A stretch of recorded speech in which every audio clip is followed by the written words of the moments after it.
ምንድነው ቃል ኪዳን ምንድነው ቁልውጥ ፍቅር ቤት ካልሰራ ማለው ምን ሊረዳን እኛ ኮቶ ካዳን ምንድነው ቃል ኪዳን ምንድነው መሐላ ንጎር ካጣመላ ምን ባይ ነው ቁልውጥ ምን ባይ ነው ቁልውጥ ሰላም እንዲናችሁ በያላችሁበት ሁሉ ነገር ሰላም ነው። አሽን እንዲያላችሁ እሞኝላችኋለሁ። እስከሆነ ለወዳችሁ ላይክ እና ሼር እያደረጋችሁ ሐሳቦቻችሁ ለብዙዎች አካፍሉ። ለዚህ ከልብ አመሰግናችኋለሁ።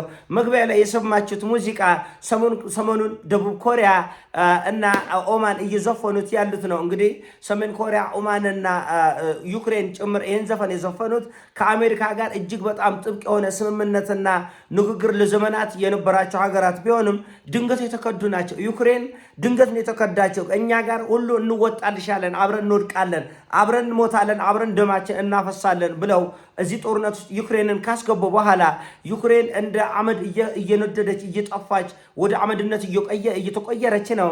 እንደምታውቁት እንግዲህ ኦማን በትናንትናው ዕለት የአሜሪካው ፕሬዚዳንት ዶናልድ ጄ ትራምፕ በቦምብ ነው ማፈነዳሽ። ኦማን እንግዲህ ከአሜሪካ ጋር የዘመናት ወዳጅነት የነበራት አገር ነች። ትራምፕ ዝም ብሎ ከመሬት ተነስተው አንቺ ከኢራን ጋር የምትነጋገሪ ከሆነ አመድ እስክትጠፋ ድረስ ኦማን እስክትጠፋ ድረስ በቦምብ ደብድባታለሁ ነው ያለች። እና ዝም ብሎ ድርድር ተግባብተናል፣ አብረን ልንሰራ ነው፣ ተፈራርመናል እስከ ዘላለም አይሰራም። ሰሜን ኮሪያና ኢራን ለምሳሌ አልተፈራረሙ፣ ፊርማ የለም፣ ግን በአንድ ልብ በአንድ መንፈስ እየሰሩ ነው። ቻይናና ሰሜን ኮሪያ ወይም ደግሞ ራሽያና ሰሜን ኮሪያ ወይም ደግሞ ቻይናና ራሽያ እንደ ኔቶ ያለ ፊርማ የላቸው። ነገር ግን ከኔቶ በላይ አብረው እየተዋደቁ ነው።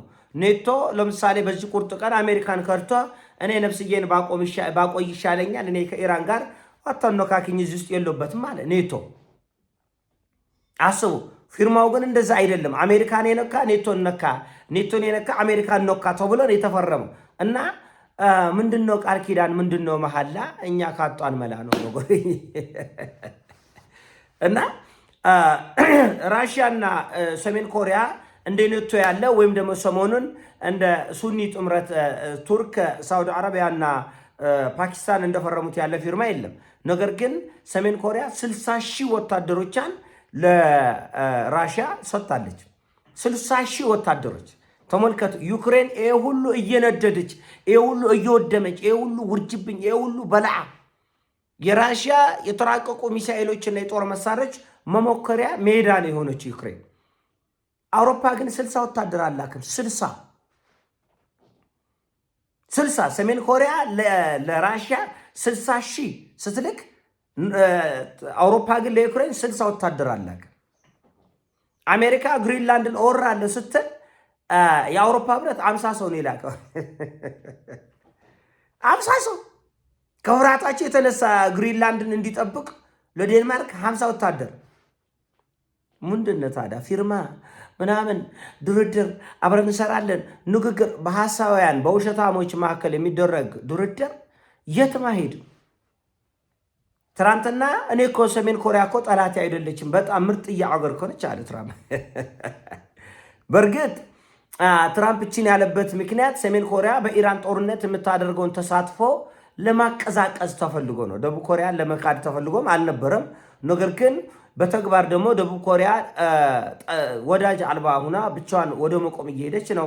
ከዚህ በፊት አሜሪካ በንግግር ብቻ ሳይሆን በተግባርም ይቅርታ ተመልካቾች የፓትሪዮትና የታድ ሚሳኤሎቿ ተነቅለው ለሰሜን ኮሪያ ሚሳኤሎች እንድትጋለጥ መደረጉ በደቡብ ኮሪያ ፖለቲካ ላይ ከፍተኛ ድንጋጤና ፍርሃትን የጫረ ነው እና ይሄ ጉዳይ ነገ ወደ ባህረ ሰላጤ አገሮች ይሄዳል። ኢራን እንግዲህ ሌሊቱን በሰጠችው መግለጫ ወታደሮቿን ወደ ባህረ ሰላጤ አገሮች እያስጠጋች ነው። እግረኛ ወረራ ለማድረግ ኢራኖች የተናገሩትን ይፈጽማሉ። ይህን ማመን አለብን። አሁን ቀጣይ በሚደረገው ጦርነት የአሜሪካ እግረኛ ኢራንን ለመርገጥ የሚሞክር ከሆነ የኢራን ወታደሮች ሰበብና ምክንያት ይህን በማድረግ ኳታርን፣ ባህሬንን፣ ኤሚሬትን የሚወሩበትን ሁኔታ አመቻችተው ጨርሰዋል። ስለዚህ እነዚህ የባህረ ሰላጤው ሀገሮች በእግረኛ ወታደር የሚወረሩበት እድል በጣም ሰፊ ነው። ኢራን ካላት መደበኛ ጦር የበለጠ ወደ 7 ሚሊዮን የሚጠጉ ኢራናውያን በጎ ፈቃደኞች ወደ ውጊያው ሜዳ እንደሚዘምቱ የታወቀ ነው። ይሄ ሁሉ እግረኛ ጦር ወደ ቀጠናው የሚሰማራ ከሆነ በጣም ሰቅጣጭ የሚባል እልቂት በቀጠናው ላይ ሊመጣ ይችላል። ይሄን ደግሞ ኢራኖቹ ከማድረግ ወደኋላ አይደለም። ለነሱ ሻሂድ ነው። ይሄ ምንድነው? ሰማዕትነት ለሀገራቸውና ለሃይማኖታቸው መሰዋት ስለሆነ ሁሉም ኢራናዊ በከፍተኛ ጉጉት እዚህ ሞት ላይ ይሳተፋል፣ እዚህ ጦርነት ላይ፣ እዚህ እልቂት ላይ ይሳተፋል። እና የባህረ ሰላጤ አገሮች መጀመሪያ ሚሳኤል ውርጅብኝ ነው የሚወርድባቸው። የኢራን እግረኞች ከመሄዳቸው በፊት የኢራን በሺዎች የሚቆጠሩ ድሮኖች ከተሞቻቸውን እንዲያወድሙ፣ የጦር ቤዞቻቸውን እንዲያወድሙ፣ ሰራዊቶቻቸው ያሉበትን ቦታ እንዲያወድሙ ያደርጋሉ። መጀመሪያ በነገራችን ላይ ኢራን እስካሁን የባህረ ሰላጤ አገር ወታደሮች የሚቀመጡበትን ካምፕ አልደበደበችም እስካሁን። እግረኛ ጦር የሚገባ ከሆነ ግን የባህረ ሰላጤው አገሮች እግረኛ ወታደር፣ ሜካናይዝድ ወታደር የት እንደተቀመጠ ምኑ ጋር እንዳለ ይታወቃል። እስካሁን የአሜሪካ የጦር ቤዝ እና የአሜሪካ ወታደሮች ነበር ሲታደኑ የነበረው። የቁርጥ ቀን ሲመጣ ግን ራሱ የየሀገራቱ የጦር ቤዞችና የእግረኛ ወታደሮች ከነ ሜካናይዝዳቸው የተቀመጡበት ቦታ ተቆጥሮ ተለቅሞ ተዘጋጅተው ቁጭ ብሏል። ይሄ በኢራን ብቻ አይደለም፣ ቻይናም ሰሜን ኮሪያም በራሽያዎቹ በኩልም እያንዳንዱ ነገር ተቆጥሮ ተለቅሞ ታርጌት ተሰጥቶት ቁጭ ብሏል። ኢራኖች ያሉት እንደዚህ ነው። አዲስ የምናነጣጥረው ኢላማ የለም። ኢላማዎቹ ሁሉ ቦታቸውን ይዘው ሚሳኤል ተቆጥሮ ተሰፍሮ ተቀምጦላቸዋል። ቁርጧ ቀን ስትመጣ መተኮስ ብቻ ነው የተባለው።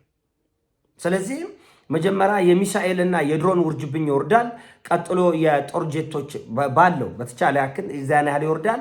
ቀጥሎ የጦር ጄቶች ድብደባ ይከተላል። ቀጥሎ እግረኛ ጦር፣ የኢራን እግረኛ ጦር ወደ ባህረ ሰላጤ አገሮች፣ በተለይ እነዚህ ሚጢጢ አገሮችን በኮማንዶዎች ሁሉ ሊወሩ ይችላሉ፣ ወይም ደግሞ በአነስተኛ ጀልባዎች ሂደው ሊወሩ ይችላሉ። ወጀብ ነው የሚነሳው ማለት እና ትራምፕ አሁን ሌሊቱ እኔ ሰሜን ኮሪያ ጠላቴ አይደለችም ወዳጅ ህዝብ ነው እና ይህ ሁሉ ግርግር መፍጠር አያስፈልግም። የጦር ልምምዱን በከፍተኛ ሁኔታ መቀዛቀዝ አለበት። ኳስ በመሬት ያለበት ምክንያቱ ምንድን ነው?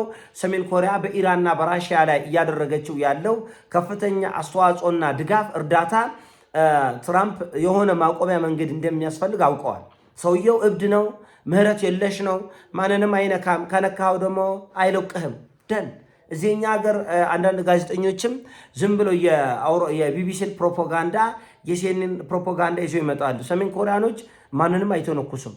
በሀገራቸው ከመጣህባቸው ምህረት የላቸውም። በቃ ሁለት ጊዜ አያስቡ። ይህን ማወቅ አለባቸው እና ማንንም አልወረሩም። ሀገራቸው አንድነት እንዲበተን ልክ በእኛና በኤርትራ መካከል እንደተፈጠረው በእኛና በሰሜን ኮሪያና በደቡብ ኮሪያ መካከል ያለውን ፖለቲካ መራራቅ የፈጠሩት በራሽያና በዩክሬን መካከል ያለውን መራራቅና ጦርነት፣ ደም መፋሰስ ስፖንሰር አድርገው እንዲለያዩ ያደረጉ አውሮፓና አሜሪካን ናቸው። ስለዚህ በቻይናና በታይዋን መካከል ገብተው እንደዚህ ያለው ውጥረት እንዲፈጠር ያደረጉ አሜሪካና አውሮፓውያን ናቸው እና እነሱ ማንንም አልነኩም። ቀይ መስመሩን አልፈ ስትመጣ ግን ያለ ምህረት ትቀጠቀጣለህ። አለቀ። ያለ ምህረት ትቀጠቀጣለህ። ምንም ቀልድ የለም። ምንም አይነት ምህረት ስለሌለ ይህን ጉዳይ እያንዳንዱ አውሮፓዊ ያውቃል። ለዚህ ነው አሁን እጁንም እግሩንም ለመሰብሰብ የተጎደለበት ምክንያት የዚህ ሁሉ ጦስ ጥንብሳስ ምክንያቶች እነሱ እንደሆኑና አሁን ደግሞ ያን የነሱን ባርነት ወይም ደግሞ ማንገላታት፣ መከፋፈልና ማዋጋት የሚቀበል ኃይል የለም። ዩክሬን እኮ ያላት ጣፈንታ መጥፋት ብቻ ነው። እኔ ጌታ መጥፋት ብቻ ነው። ምንም አማራጭ የለም። በዛ መሃል እንግዲህ ዩክሬን እስክትጠቃለል ባለው የራሽያ ከተሞች ሊመቱ ይችላሉ። እሱን ይፈልጉታል፣ ራሽያኖችም ይፈልጉታል። ህዝባቸው አውሮፓኖች የሚያደርሱበትን እልቂትና ውድመት ተነስቶ በቁጭት ተረድቶ የተኛም ይኖራል። ሁሉ ራሽያ እኮ ዝግጁ አይደለም። ዝም ብሎ ቤት የተቀመጠ የተንደላቀቀም ይኖራል እና ያ ከግምት ስር ይገባል። ያ ከግምት ስር በማስገባት ራሽያኖቹ አንዳንድ ጥቃቶች በመሬታቸው ላይ እንዲፈጸም መሆኑ ሊፈልጉትም ይችላሉ፣ ህዝባቸውን ለማነሳሳት። ለምሳሌ እኔ ቤቴ ድረስ እዛ ውጭ ላይ ሰዎች ቢደባደቡ ችግር የለም። ቤቴ ድረስ ወይ ቢሮ ድረስ ድብድብ ከመጣ ያለኝን ይዤ እወጣለሁ። እንዴ ቀልድ ነው? ያለኝን ይዤ እወጣለሁ፣ ቀልድ አይደለም። እና እንደዚህ ያልኩት በስተት ነው። ያለን ይዘህ ትወጣለህ። ቤት ድረስ ጥቃት ከመጣ ዝም አትልም። እና ህዝቡ የበለጠ እንዲነቃና በዩክሬን ጦርነት ብቻ ሳይሆን በአውሮፓ ጦርነት ላይ ዝግጁ እንዲሆን ለማድረግም ይጠቀሙበታል ራሽያኖቹ። የሆነ ሆኖ አሜሪካ ወዳጆቿን እየከዳች ለጠላቶቿ ሰፊ መንገድ እየከፈተችና የውርደቷን መንገድ ተያይዘዋለች። ይሄን አሳውና ሲሞቻችን ላይ አድርጉ፣ ሼር አድርጉ። ወዳችኋለሁ። ፒስ